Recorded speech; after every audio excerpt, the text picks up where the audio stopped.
ಅಣ್ಣ ಈ ಗಣೇಶ ಎಷ್ಟು? ಅಣ್ಣ ಇದು 25,000. 25,000ನ? ಅಣ್ಣ ಅಷ್ಟೊಂದಂದ್ರೆ ನನ್ನ ಹತ್ರ ಇಲ್ಲ, ಒಂದ್ 10,000 ಇದೆ ನೋಡೋಣ. 10,000 ಬರಲ್ಲ. ಇದ್ರ ಬಜೆಟ್ ಇರೋದು 10,000. 10,000 ಹೆಂಗ್ ಬರ್ತಾನ? ಬೇಗ ಯಾರನ್ನ ಕೇಳಿ ನೋಡು, ಈ ಗಣೇಶ್ 10,000 ಬರಲ್ಲ ಅಂತ ಹೇಳ್ತಾರ.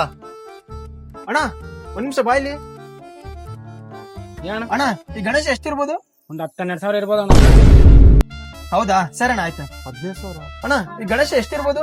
ಒಂದ್ 10,000 ಇರ್ಬೋದು ಅಣ್ಣ. ಹೌದಾ, ಸರಿ ಅಣ್ಣ ಆಯ್ತು. ಅಪ್ಪಿ ಈ ಗಣೇಶ ಎಷ್ಟಿರ್ಬೋದು? ಒಂದ್ 8,000 ಇರ್ತತಣ್ಣ. ಹೌದಾ, ಸರಿ ಅಣ್ಣ ಆಯ್ತು.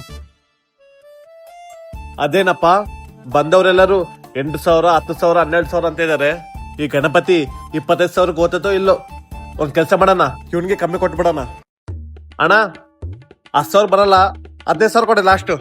ತಗೊಳ್ಳಿ, 15,000 ಇದೆ ನೋಡಿ. ಸರಿ ತಗೊಂಡವ್ರಿ.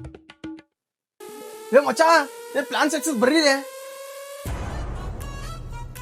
ಮಚ್ಚಾ. ಎತ್ತಿಲ್ಲ ಗಣಪತಿ, ಬೋಲಾ ಗಣಪತಿ ಮಹಾರಾಜ್ಗೆ.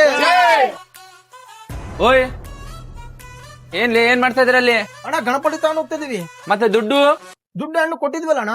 ಯಾವನಿಗೆ ಕೊಟ್ಟಿರ್ಲಿ ದುಡ್ಡು? ಇಲ್ಲಿ ನಾನು ಓನರು.